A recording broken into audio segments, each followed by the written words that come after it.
Scientists at Tohoku University in Japan, they have developed a technique that turns any hard surface into a functional touch panel using nothing more than a standard camera on an AR headset and an AI model trained to detect fingertip contact. There was an episode we did, and I do want to say this is early on, and I'm going to make Mitchell pull the audio from our dear friend George Tucker.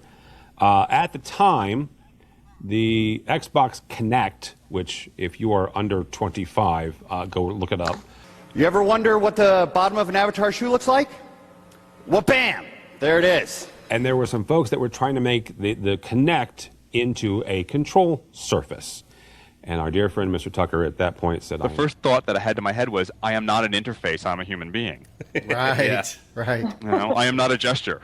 See me for who I am. I just don't understand why I would have to put on an AR headset with a camera to identify the unique visual of a finger pressing in a certain location relative to where I'm looking.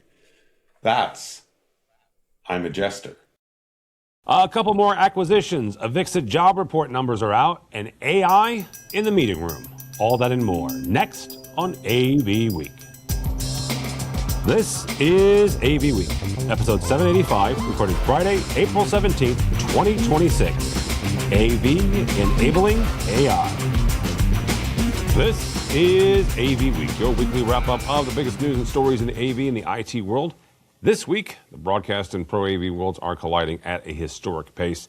Microsoft quietly pulled the plug on its Surface Hub, and if you've ever spec'd one of those in a room design, you need to know what comes next. And Avixa drops its February index, and the headline is this: sales are up, hiring is not. Here we go. First up, AJA Video Systems has entered into an agreement to acquire Comprimato.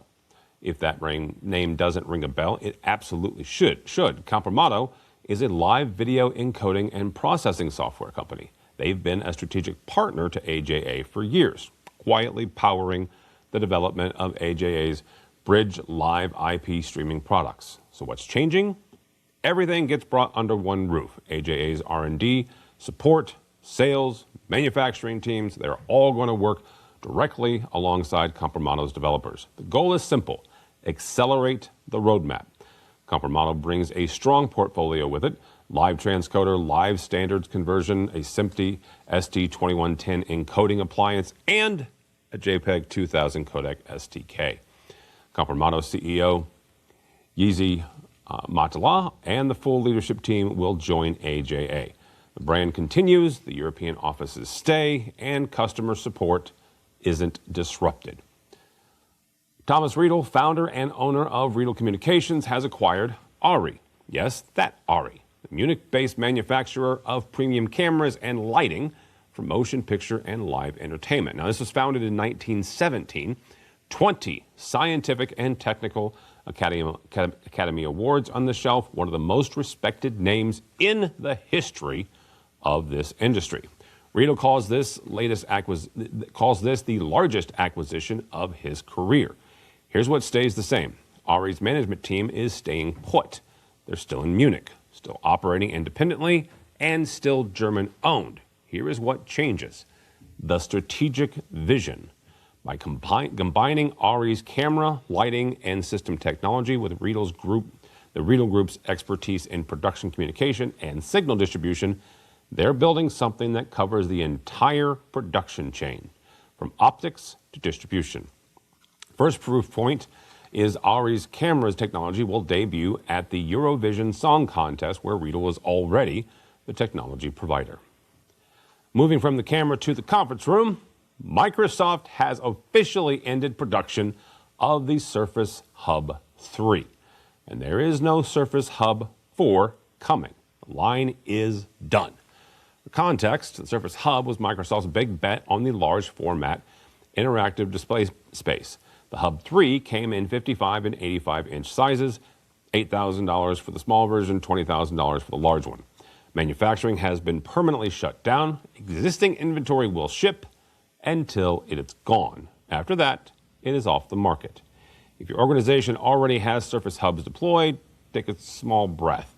Microsoft is, of course, supporting this hardware and OS with firmware updates and OS updates through the end of 2030. However, I will remind you, it is 2026, so that is 4 years. Your investment is protected from now until 2030.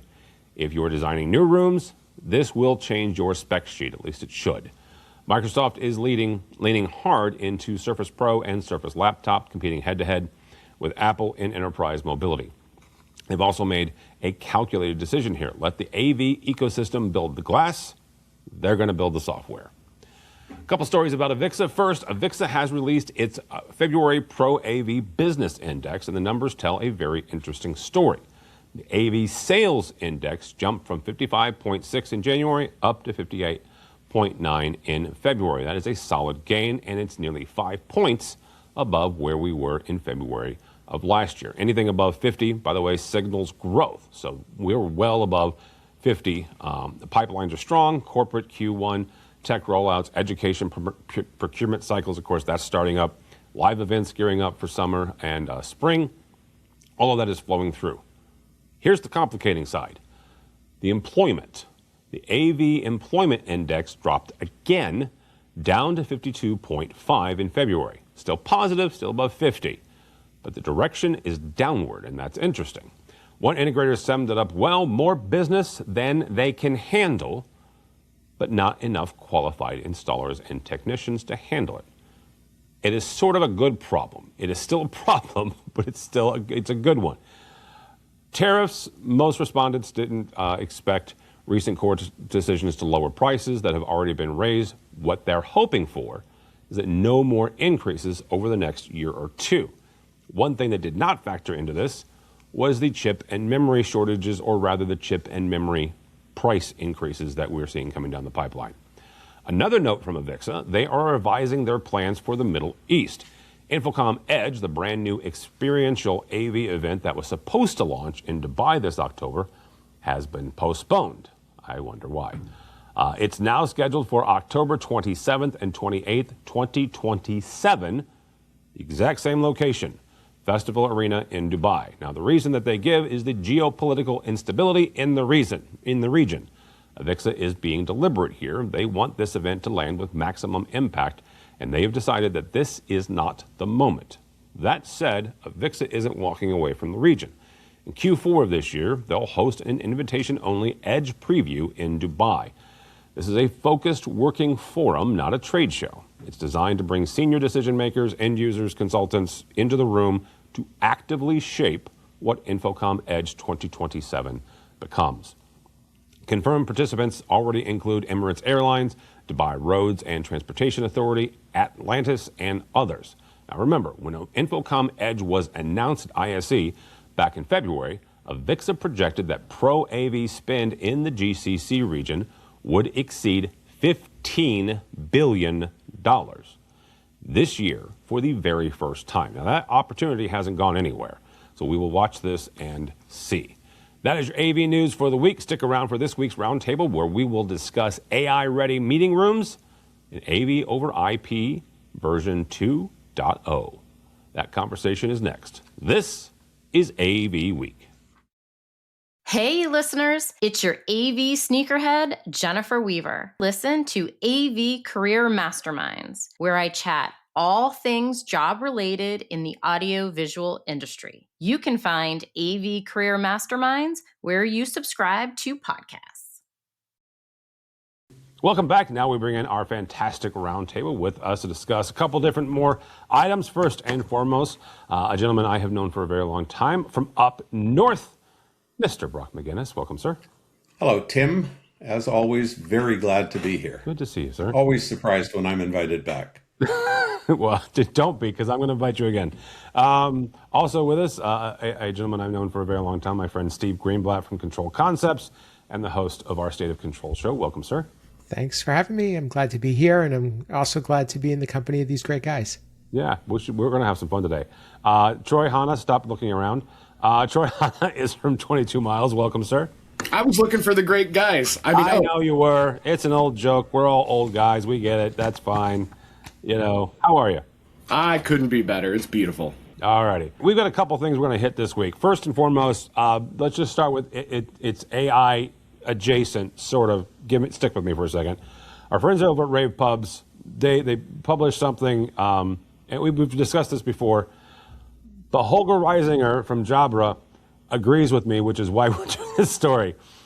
He says your AI meeting tools are only as good as the room feeding them. They're only as good as the technology you're using. This argument that he makes is straightforward. If your microphone doesn't pick up the person, if the video doesn't work, the AI transcript won't include them either. That's 100%, right? If the camera misses who's speaking, the summary loses the context, they lose the people. We have spent years, a couple, debating which AI platform to use, right? Which ones to standardize on. And standardization is a whole different conversation, and we've been down that road 2 or 3 times in the last couple of weeks. I would argue, and Holger argues this, at least I'm not, this is my interpretation of Holger's argument, that the industry is realizing that the room itself is also part of the data layer. The audio, the camera, the framing, everybody that has anything to do with that room, as far as a UC room, they've already started leaning into this. And we saw it at ISE. I swear we're going to see it at Infocom, where the folks that make the cameras, the folks that make the audio, the folks that make everything that goes into that UC platform are going to be saying things like this, where make sure that your data is, make sure that the connection points are as good as they can be, and good enough is not good enough anymore, right? We've moved beyond 2019 or 2020 even, where if you had a webcam, it was fine, right? We've moved beyond that. So Brock, we're going to start with you on this. When you're talking to clients and it is time to talk about the intricacies and the components that make up a room and get it AI ready, first of all, how are you having that conversation, and what are they saying when they're going, oh, this microphone's good enough or this video camera's good enough? The conversation is going to be very different now that I've read Holger's article. I fully expected to read a piece of marketing bump. This is the best argument for improving AV in order to better enable AI that I've ever read. The writer, I don't know who he is. I'm assuming it's a he. Is awesome. So, it started with, oh, I'm selling a collaboration stack? Who knew? I thought they were microphones and cameras. And then he has this line, it's a hidden source of poor outcomes. I'm like, oh, that's pretty passive aggressive selling. He says AI ready should not be a marketing label. It should mean that the environment consistently produces clear, complete, and usable meeting data. And that is a statement I need to be able to deliver to customers. And I'd heard an exec from Microsoft in a presentation at a Crestron event at ISE say that an investment in an investment in AV is an investment in AI. And that was profound to me. But both those gentlemen are absolutely right. If the microphones don't pick up people clearly and equitably and provide some directionality so you know where in the room they're sitting, and if the cameras are not capturing faces so that they can attribute comments to the correct person, a lot of that AI stuff isn't going to work. And in theory, if AI is going to continue to be this monster that's going to take over the universe in the enterprise space in particular, there have to be definable, measurable outcomes that mean using AI was more successful than not using AI. And we're part of the toolkit that are going to help customers get there. And I really appreciate the way that Holger lays out the case for ensuring that acoustics and lighting and automated camera systems and quality microphones make a huge difference in this, because those of us in the industry have known this forever, but clients are like, no, that webcam is good enough. I like that. Steve, same kind of question is when you're talking to folks and you're communicating with a lot of these platforms, how important are those endpoints when it comes to capturing the data that those AI systems use? I think that what Brock said is just so important, is that we're basically making AV now be more quantitative, and we're showing results from it, and we're showing the importance of having high quality, because good enough may not be good enough when it comes to doing AI, and if AI is really an investment and it's a time savings and it's a tool that businesses rely on, what we're doing is contributing to its success. So it's just really important for people to understand how important the AV industry is in helping companies communicate, and making AI run requires having intelligibility and having proper placement of your tools and your equipment, and also possibly even tuning up your systems over time, not just having them installed and making sure that they work over time. And what's interesting too is that people look at AV tools as being communicating to another place, where in this case we may just be capturing what's going on in a particular meeting that's local. It doesn't have to be having a two-way conversation with a distant far end. Troy, 22 miles, in essence, you guys, the simplest version of this is you guys not just do wayfinding, you also have software as well, right?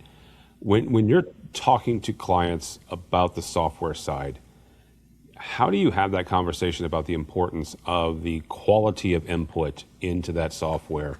Much like, and you guys have AI tools as well. How do you have that conversation to make sure that you guys get the best quality input from the customer side? I'll circle back a little bit to it's all about that environment and knowing what's in that environment and how to circle back to what's in that environment. But even then, on the 22 mile side, we play a lot of to potentially before, after, and during from the digital signage side. Before, it's what's in the meeting room, what technologies are in the meeting room, how large is the meeting room, and being able to easily find that meeting room is where we play into, again, the picture of AI in that meeting, right? Being able to make sure that, from a patient experience or even a corporate experience, that they're having a good, reputable, again, experience walking into that office or walking into that hospital and getting there and getting to the right places. And then to piggyback on the AI side of it, it's what happened in that meeting room. Did everybody show up? Was the meeting canceled? How do I invite people? If it's a Teams meeting or a Zoom meeting, how do I invite them plus the people in the meeting room? And then circling back on the trackable outcomes, like Brock said, that's also what's important is, how long was that meeting room in use? Do we need to look at it for other spaces, et cetera? And that's really kind of where the environmental picture of what digital signage can do, again, in that meeting room AI example. All right, very good. Our next story comes to us from our friends over at Innovate, and this one is a little sci-fi. Not that AI isn't sci-fi, but this one's a little bit ahead of the curve on this. It's research from the research side of AV, and just stick with me for a second, okay? Scientists at Tohoku in Japan, at the Tohoku University in Japan, easy for me to say, they have developed a technique that turns any hard surface, a wall, a desk, anything, into a functional touch panel using nothing more than a standard camera on an AR headset and an AI model trained to detect fingertip contact. There are no sensors embedded in the surface, no special coating, nothing, okay? Now, really quickly, if you've been with AVWeek for a given amount of time, let's say 10 plus years, There was an episode we did, and I do want to say this is early on, and I'm going to make Mitchell pull the audio from our dear friend George Tucker. At the time, the Xbox Kinect, which if you are under 25, go look it up. It was a camera that you could do gestures and it could do things, right? There were games and stuff like that. Good Lord, my kids played various games with it, and there were some folks that were trying to make the Kinect into a control surface. And our dear friend Mr. Tucker at that point said, I am not a gesture. This reminds me of that. It reminds me of trying too hard to make something simple into a bit more complicated. But that's just me. Mr. Greenblatt, you have spent your entire career around touch interfaces, about control interfaces. In fact, you still host a podcast about that very thing. What is your first gut reaction to this sort of control interface? Let's start there. I think it's something that can be very, very useful, but it may not be useful in the way that we would normally think as a control interface. So it's more interactive. It can be, so I'm thinking of one of the things that I was most impressed with that I've seen is a basketball court that has that interaction where you could where you could show the plays and so forth, and where they had the displays on the court. And I'm thinking of something similar to that, where if you can be able to track somebody's movement and be able to see how they followed a play, see maybe their the accuracy of things. That's one thing. I could see it very useful in some types of education, where you can put up maybe some type of an image in the back, and then use that as a touch without having a necessarily a touch surface. In addition, if we're thinking about how we normally think about touch panels or controls, having an extra button here or there, or something that is may just be that easy button that could be something that you could use on the wall. Yeah, literally the easy button. So it provides a lot of flexibility and creativity, and it's not going to replace a dedicated touch panel, but it could be useful in certain situations and in certain applications. And it's always good to be able to have like we always say that we wish we had that extra input, or we needed that one more button on a screen. So there's your opportunity. Steve, what are your thoughts on, you mentioned education, and the first thing that pops into my mind is like maybe even the museum side of things, like interactive, like the whole experiential side of things, and getting people involved in learning more about things. Any opinions on that as far as how that would work? I'm thinking, in terms of what kids that you're, they don't necessarily might not be needing to press the button, but they're touching an area or an object or something of that nature. This past week, I have a almost 3-year-old, and they showed her in a class where they put up. They had a flat panel, and they had her tracing letters to learn to write. And, so I was thinking of things of that nature as well. I realize that's a different application, and there are things for that. But being able to have the flexibility of interacting with something that doesn't look like you should interact with it. This technology is not new. I mean, there's a fantastic Canadian company called Lumo, Lumo Interactive. Lumo Play is the software that they roll out on supermarket floors where kids get to chase and bounce balls around on walls, children's museums. They do, we first interacted with them because they do special software for sensory rooms that deal with certain disabilities and Yep. other abilities. Really encourage you to look them up. They're absolutely fantastic, and they do a lot of those medical things for free or for the cost of the subscription. But they allow kids and adults to touch something that has just been projected. Doesn't take an AR headset. There are some sensors that need to be there, but something that is projected, and if a child interacts with a certain location at a certain time, when the software knows that ball is there, that ball explodes. Or that little bunny goes back in the hole. So I'm not sure what the folks online, in the Japanese university, are doing that is different, because they require all this special hardware on the user themselves, whereas what is already out there and available has no user hardware at all. User just walks up and touches a button that says go, that's projected on the wall, and something goes. I think on our side, one of the things that sparks kind of from what you said is that, especially even on the kids, but you kind of mentioned it with ADA, and that's another thing. It's funny, I read this article and I thought, it's just one of those big shiny objects. But as we're talking, I think it all goes back to that Kinect, and my kids still play bowling on the Kinect upstairs. Those kind of things. It still works. It still works. But how do we as an industry, I think there's a lot to do with ADA in that case of gestures and being able to project. Even, I'm laughing because I'm, selfishly promoting things behind me, if you will. But I'm thinking, wow, if somebody's in a wheelchair, how can we better as an industry get them involved and help them learn how to get around in wayfinding or anything like that? And I think some of the projection might be able to help with that, because it's really a trigger.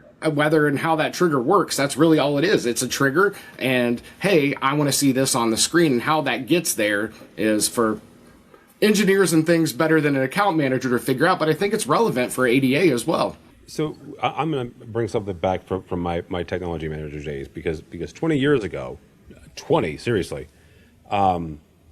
we were talking about RFIDs, whether that was a faculty badge or an actual fob on a keychain, and walking into a room and the faculty member swipes the RFID and the control system does everything and that particular professor wants to happen, right?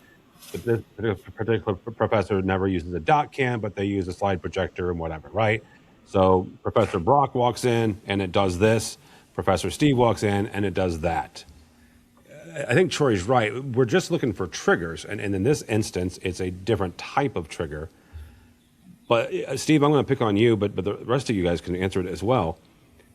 We still haven't gotten rid of touch panels, period. Like that was what the promise was 20 years ago. Why haven't we? They're useful. They're flexible. People, they're more commonplace, than they've ever been before. And why would we want to? Well, like I said, again, this is in higher education, right? And there are some really, really intelligent professors, and then there's some really dumb ones, and I'll just leave it at that, who don't understand that off means off, and you have to wait for 30 seconds for a projector to cool down. I think for me it's a matter of the environment. Earlier we were talking about the environment. It's still a vital piece of the environment. Giving, I am no marketer by any means, but what is it? We see 16,000 marketing pieces in a day or something like that. But I think it's it's still giving those options for the touch panel. Hey, I'm walking by the conference room and I need to book it. Oh yeah, hey, I've got that meeting coming up. Bloop, booked it. Hey, I'm sitting at my desk and I need to log in and book it there. Again, I think it's just an expected option in the environment. We need a user interface, right? Life, yeah. All those instructions actually happen in software combined with a piece of hardware that is sending them somewhere else. So we started kind of with a mouse and a trackball and a keypad, and we found that was it doesn't, it's not good in every application in every setting. The touch panel has been good, and the touch panels have been getting better and better and better in that they now instantly respond. Every 3-year-old knows how to use a touch panel. They will swipe a magazine screen, man. You give them a magazine and they'll swipe it at 3. And they'll press buttons to see, what opens up when they press on something that they like. We order our cheeseburgers at McDonald's on a touch panel now. So we wanted to use voice. We thought, touching is so hard. I'm going to go through these 17 menu steps at McDonald's using voice. Well, they gave up on that real quick because even at home, the one voice works really well with Alexa if you say exactly the right thing, exactly the same way. But that other voice never works. And it's not just Alexa that I'm picking on. The touch panel is here to stay, or touch interfaces. So I just don't understand why I would have to put on an AR headset with a camera to identify the unique visual of a finger pressing in a certain location relative to where I'm looking. I'm a jester. You are a gesture, 100%. All right, that's a good place to stop. Thank you all so much. Steve Greenblatt from Control Concepts. Thank you, sir. How do people connect with you or Control Concepts? Thanks for having me. Control Concepts is at controlconcepts.net. I can be reached on social media at Steve Greenblatt. LinkedIn is the best place. Also, as you mentioned, the State of Control podcast will be coming back, and it's going to be really great. So please tune into that when you see it appear. We have some really great historic information about control coming. So and we have some very interesting guests. So please tune into that. And then lastly, I have another podcast with James King called Ask the Programmer, where we talk about the questions and topics related to programming as well, and have some interesting guests. So if you check that out, that would be great too. Thank you. Thank you, sir. Mr. McGinnis, thank you, sir. How do people connect with you? I am an integrator for a company in Toronto, Canada called Nationwide Audiovisual. I'm Brock at nationwideav.com. You'll find me on LinkedIn, and you'll find me often, as I was yesterday and the day before, representing the Professional Audiovisual Society of Canada at events and member meetups across the country. As we grow our member base and our partner base, fantastic things happening with that, very grassroots. Let's get more people into the AV industry, tell them what a great career it is, and give them access to a wider range of education. We've been giving out bursaries, Tim, thousands of dollars for people to take their CTSI and CTS and SMART training, and I think we've got SynodCom maybe coming up. Holy cow, yeah. So that people who can't afford to take these certifications, either because they're independent or freelance, or because their employers feel that, if they get certified, they'll just get another job where they can get paid better. So anyway, that's what PAVC is doing, and it's keeping me busy. Good. I am very, very glad to see that. So yeah, absolutely. You can check out that as well as Nationwide. Mr. Troy Hanna, thank you, sir. Where can people find you or 22 Miles?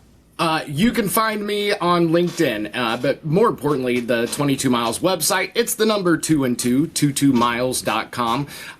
Two things. One, follow us on LinkedIn. Our marketing team does a great job at covering topics just like this and how it relates to, AV environments, digital signage environments. But also, again, you can visit our website at any time, sign up for that newsletter, and hear all about the new releases that are coming very quickly. And then lastly, I look forward to seeing you guys at InfoComm in Vegas here coming up very soon. Yeah, absolutely. I would say that that's my next time in Vegas, but that's not true.